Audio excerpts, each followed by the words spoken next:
माता है रानी कल्याणी करुणा दीजे माया माता है रानी कल्याणी करुणा दीजे माया माता है रानी कल्याणी करुणा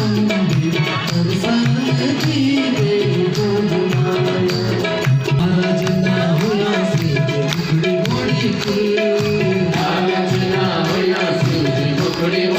सभी दगड़ों तक मैं प्यार प्रणाम। मैं संदेश भंडारी देवभूमि उत्तराखंड में आप सभी लोगों को स्वागत कर दूं।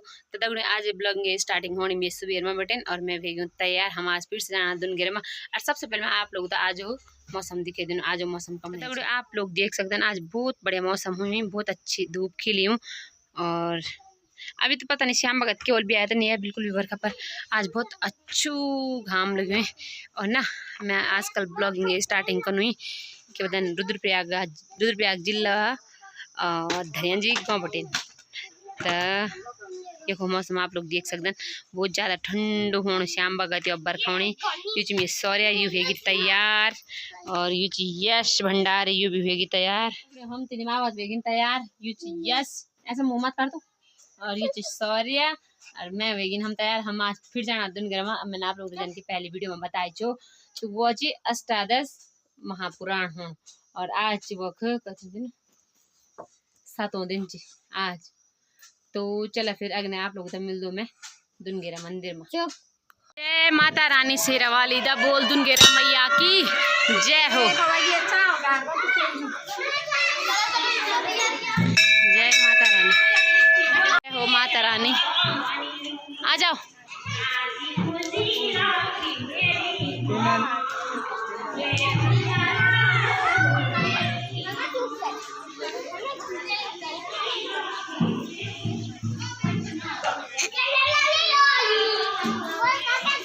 जय माता रानी शेरवाली।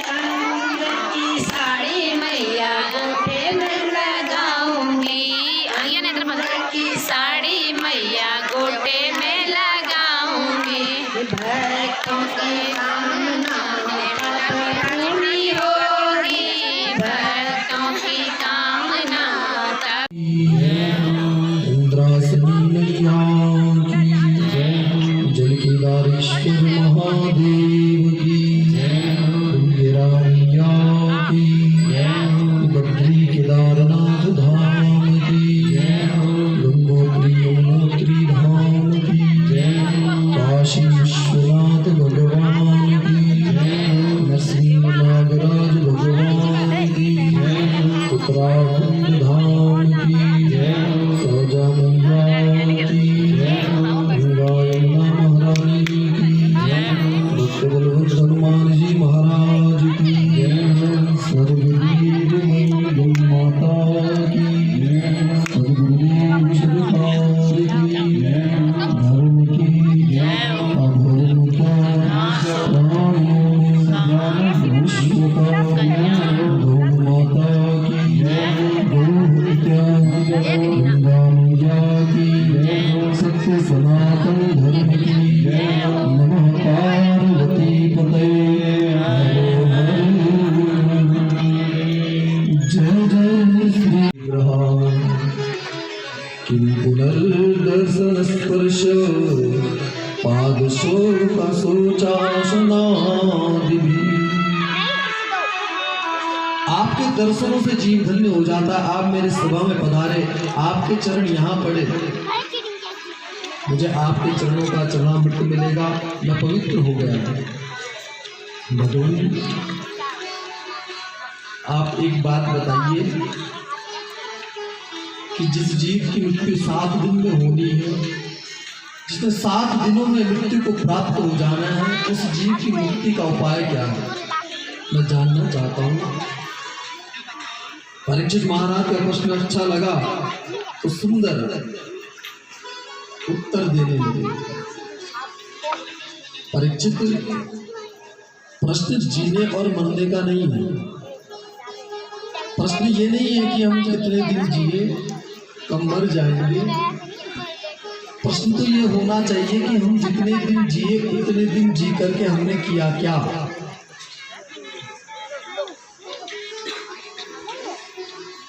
पहले समय में सतयुग में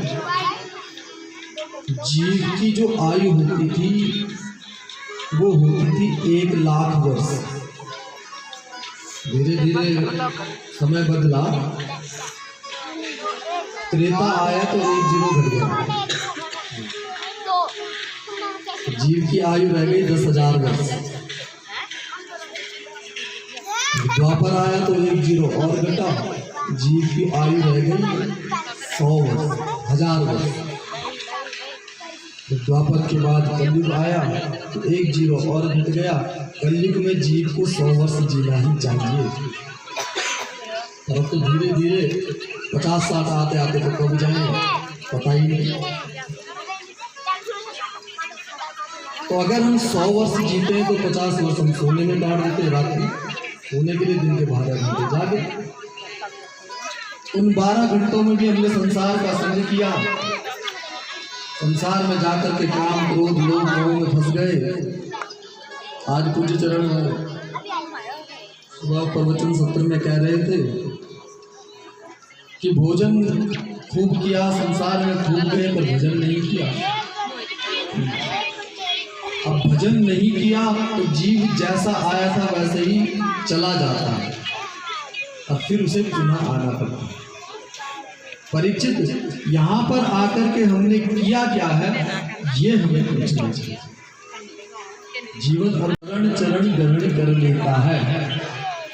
सुखदेव प्रभु ने कहा, राजर्षि परीक्षित को सुंदर उपदेश कर रहे हैं। सुखदेव प्रभु उपदेश करते करते अब सुखदेव प्रभु को याद आया कि मंगलाचरण भी करना है, तो सुखदेव प्रभु मंगलाचरण करने के लिए उद्यत हुए। और भागवत जी में सुखदेव प्रभु ने भगवान का नाम लेकर के भगवान को प्रणाम किया और ब्रह्म वाक्य से भागवत जी का मंगलाचरण प्रारंभ किया। वरियानिष्ठे पुष्पकृतो लोकहिताय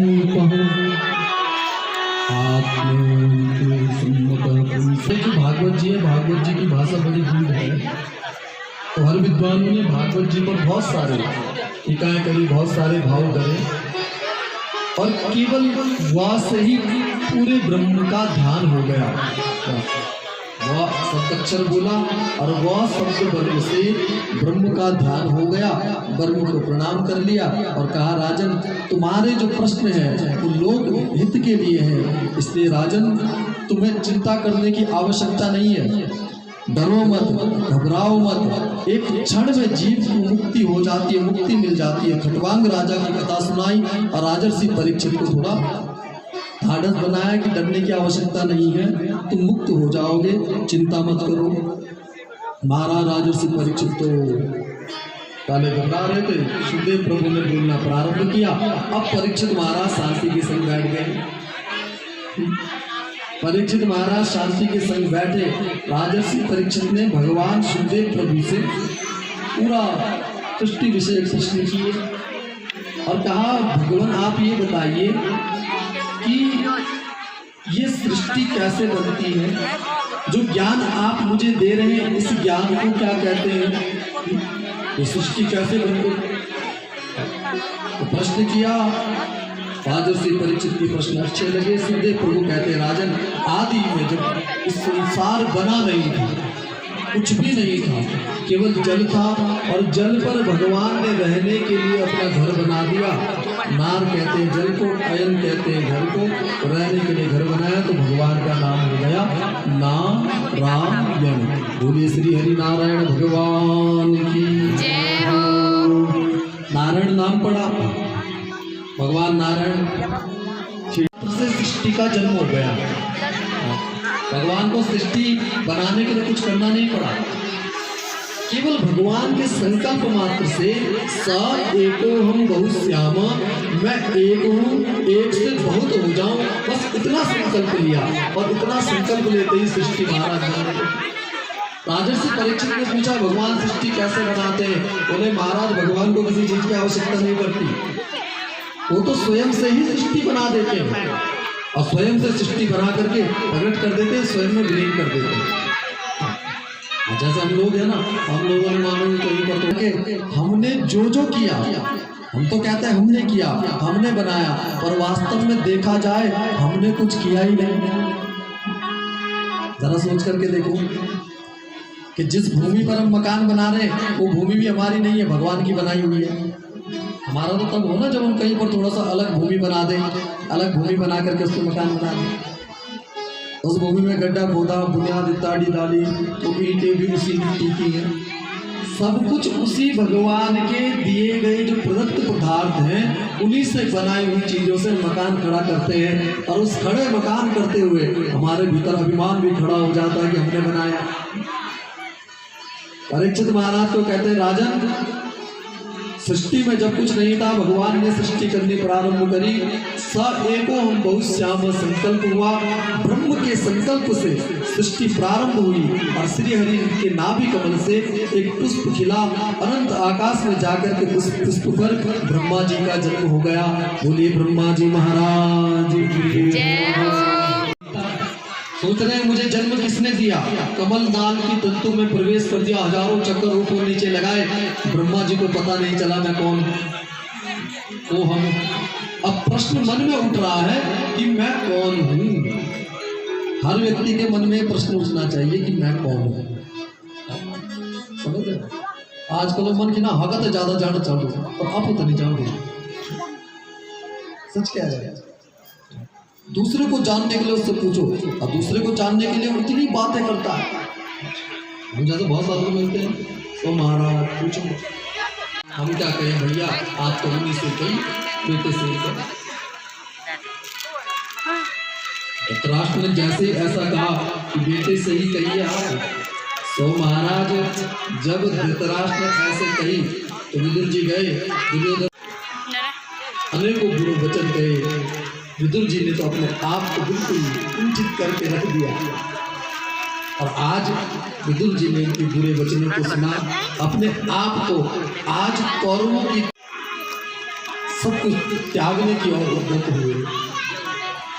सुखदेव प्रभु कहते और केवल विदुर जी नहीं जा रहे हैं, विदुर जी के रूप में धर्म कौरवों को छोड़ करके जा रहे हैं। देखो भैया, धर्म कौरवों की तरफ भी है, धर्म पांडवों की तरफ भी है, पर पांडवों की तरफ के धर्म में और कौरवों की तरफ के धर्म में अंतर है। क्या अंतर है? बोले कौरवों की तरफ का जो कौरवों की धर्म भगवान श्री कृष्ण भी पांडवों की तरफ है, तो पांडव उनकी भी बात मानते हैं। विदुर जी के रूप में धर्म ही कौरवों का पक्ष छोड़ करके चला गया। और जब धर्म कौरवों का पक्ष छोड़, कहते हैं स्वयं हिमालय श्वेत ऋषि बनकर के बना रहे हैं कि मेरा केशव आज क्या कहेगा, कौन से ऐसे शब्द केशव के मुख से निकलेंगे जिन शब्दों से हम भी कृतार्थ हो जाएंगे। कन्हैया को सुनने के लिए गोपियां ही नहीं, कन्हैया के शब्द सुनने के लिए संपूर्ण चराचर के जीव जाते हैं। उस सभा में बैठे बड़े बड़े ऋषि मुनि सब श्रवण करने के लिए आए हैं। कन्हैया ने दुर्योधन ने तो बिल्कुल धिक्कारते हुए कहा, उच्चाग्रे न दास्यामि विना युद्धेन केशव। हे केशव, मैं बिना युद्ध के तो सुई के अग्रभाग के बराबर भी धन नहीं दूंगा, कुछ भी नहीं दूंगा। और तो और इसने भगवान को बांधना चाहा, भगवान को बांधना चाहा, भगवान को बांधना चाहा, तो भगवान तो कौन बांध सकता है? भगवान ने कहा तुम मुझे बांधने चले हो। जब मैंने जन्म लिया तो जेल की काल कोठरी की वो सलाखें भी मुझे ना बांध पाई। मामा कंस ने इतने पहरे लगाए तो पहरे मुझे ना रोक पाए, तो मुझे रोकोगे? दुर्योधन जितना बल है उतना बल लगा दो। दुर्योधन ने स्वर्ग की विशेष धातु से सलाख कुछ बेड़ियां बनाई थी। भगवान को बांधना चाहा, भगवान को कौन बांध सकता है? भगवान तो मुक्त है। कर्ण ने रुकने का प्रयास किया, महाभारत की सभा में नहीं रुके दुर्योधन। तो महाराज दुर्योधन तो भगवान ने कहा जब नाश वंश का छाता है पहले विवेक मर जाता है। तुम्हारा विवेक खत्म हो गया और तुम्हारा अब नाश निश्चित है। तुम्हें अब कोई बचा ही नहीं सकता। भगवान ने सब कुछ दिखा दिया। और दुर्योधन यहाँ तक कथा आती है कि जो धृतराष्ट्र था, धृतराष्ट्र को तो भगवान ने पहले युद्ध के अंत के दर्शन करा दिए। धृतराष्ट्र, आज मैं तुम्हें पहले ही अंत दिखाता हूँ कैसे इस युद्ध का अंत होगा। तुम्हारा पुत्र मोह संपूर्ण संसार को नष्ट करने वाला है। तुम्हारा पुत्र मोह संसार में एक गलत संदेश देने वाला है। जब जब संसार में कोई माता पिता अपने पुत्र की गलत हट के आगे झुक जाएंगे, तब तक संसार में महाभारत होगी। अनेकों वचन भगवान ने समझाए, नहीं माना दुर्योधन। युद्ध हुआ, युद्ध में कौरव हार गए, पांडव जीत गए। भगवान श्री कृष्ण अपनी लीला को स्मरण करके यमुना जी के तट पर उद्धव जी का मिलन विदुर जी से हो गया। उद्धव जी ने कहा, विदुर जी से मिलन करते हुए दोनों प्रणाम कर रहे हैं। उद्धव जी बृहस्पति के श्रेष्ठ शिष्य, विदुर जी दासी पुत्र। दोनों ने एक दूसरे को कंठ से लगाया, प्रणति निवेदित करी, चरण वंदना करी। और चरण वंदन करके दोनों एक दूसरे को प्रणाम करते हैं, चरण वंदन करते हैं। उद्धव जी ने कहा, भगवान अपने लोक को चले गए। पांडवों ने युद्ध जीता है, महाभारत का युद्ध हुआ है, भगवान ने लीला को पूर्ण किया, अपने लोक को चले गए। विदुर जी की आंखों से आंसू झरने लगे। मैं तीर्थ यात्रा ही करता रह गया, भगवान चले गए।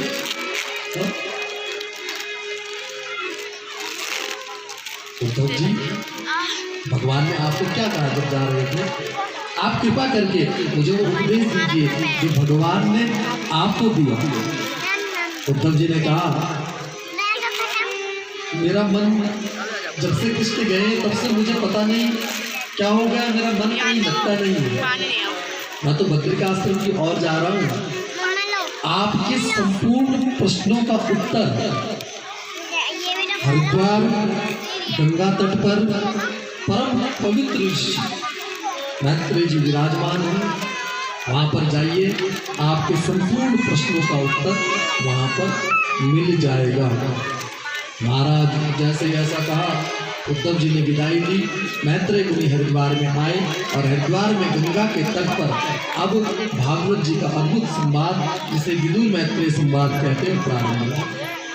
द्वारे पुलत्कां ऋषिभक्त कुरूणां मैत्रेय आसीद अवगाध बोध। दिव्य गंगा का तट है, मैत्रेय मुनि विराजमान है। और मैत्रेय मुनि ने जब आते हुए देखा,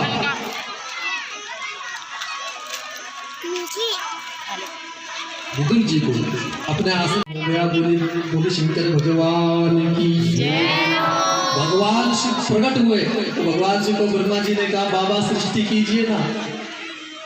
जैसे ऐसा कहा, सृष्टि कीजिए। सो महाराज भोले बाबा ने सृष्टि करनी प्रारंभ करी और भूत पिशाच हाकनी डाकनी साकनी भूत प्रेत सब प्रकट कर दिए। अब भोले बाबा ने सब प्रकट किए, सब प्रकट हो गए तो इन्होंने उत्पात मचाना शुरू करा। ब्रह्मा जी महाराज ने कहा, बाबा रुक जाओ, बहुत हो गया, ऐसी सृष्टि हमें नहीं चाहिए।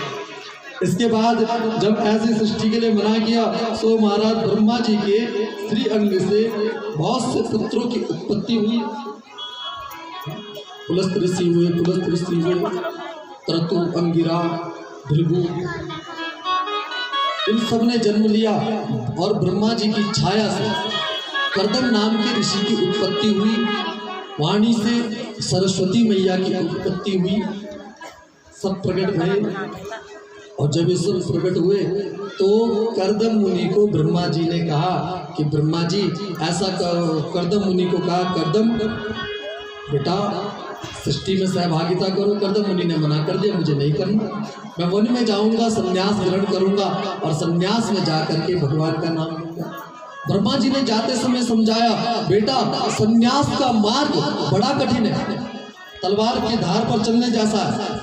जैसे तलवार की धार पर चलते हैं ना, ऐसा ही संन्यास का मार्ग है। इसलिए बेटा संभल कर रहना, मन कब संसार में भाग जाए पता नहीं चलता। महाराज जैसे ही ऐसा कहा, कर्दम मुनि वन में चले गए। ब्रह्मा जी को सृष्टि की चिंता हुई और ब्रह्मा जी को जब सृष्टि की चिंता हुई तो ब्रह्मा जी के दाएं और बाएं अंग से एक बालक और एक बालिका का जन्म हुआ। नाम है मनु और शत्रुघ्न। दो प्रकट हुए और जब ये दो प्रकट हुए हैं भैया, तो इन दो से मैथुनी सृष्टि प्रारंभ हुई। हम सब मनु की संतानें हैं। माताओं का अच्छा, जैसे आप जा रहे हो तो कहीं बाजार में एक स्त्री और एक पुरुष जा रहा है, अब बाजार में स्त्री पुरुष जा रहा है तो रोक दी पुलिस वाले ने गाड़ी, रुको।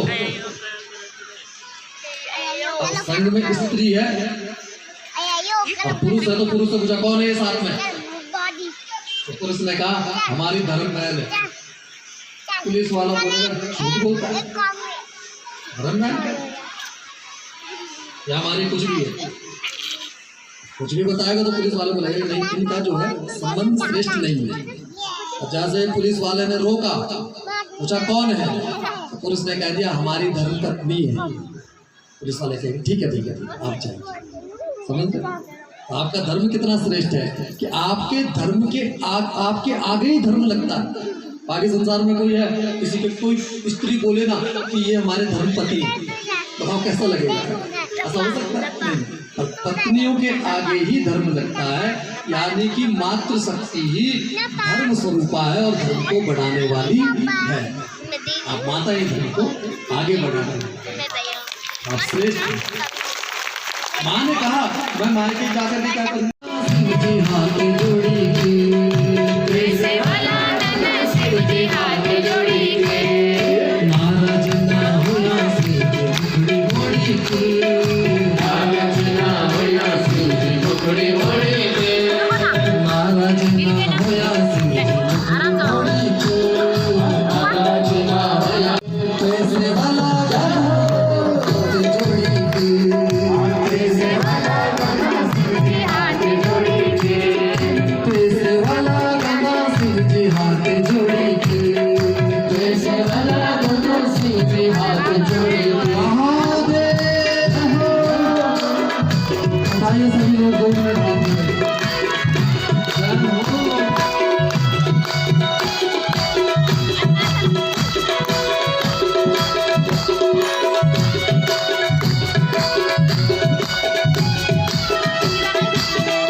नीति पर चले जाए।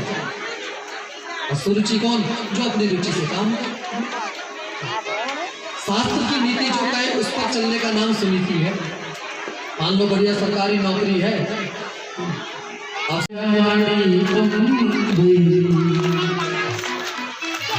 दर्शन दीदे जोग माया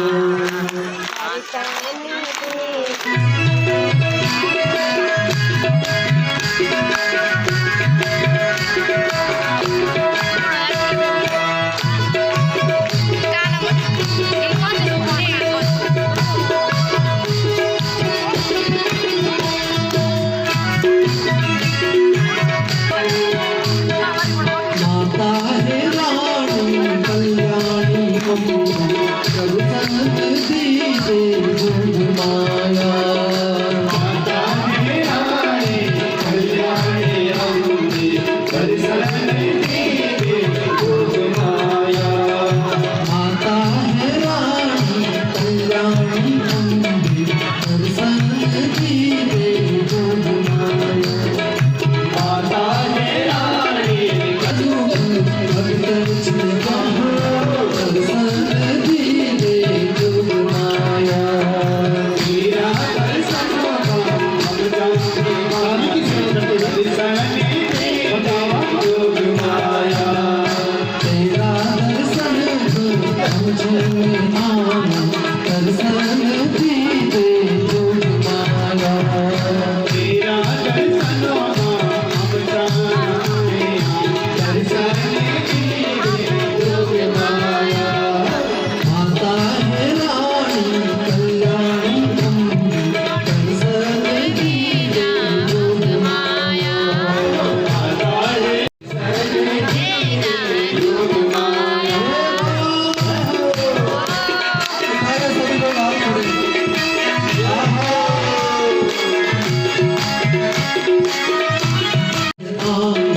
दर्शन दीजे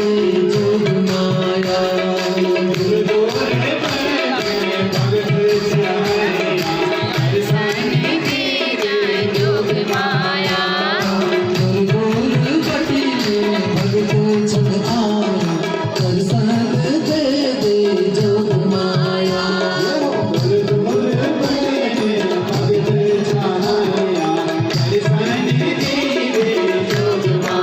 माता है रानी कल्याणी दर्शन दे दे जोग माया माता है रानी कल्याणी द्वारे माँ तेरा भीड़ लगी द्वारे माँ तेरा भीड़ लगी द्वारे माँ तेरा भीड़ लगी द्वार माँ तेरा भीड़ लगी दर्शन दे दे जोग माया दर्शन दीजे जोग माया द्वारे माँ तेरा भीड़ लगी दर्शन दे दे जोग माया द्वार माँ तेरा भीड़ लगी दर्शन दीजे जोग माया द्वारे माँ तेरा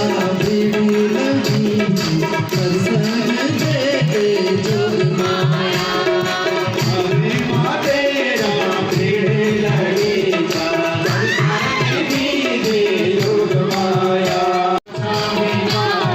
दर्शन दीजे जोग माया तेरा दर्शनों का हम दर्शन दे दे जोग माया तेरा दर्शन हम जाने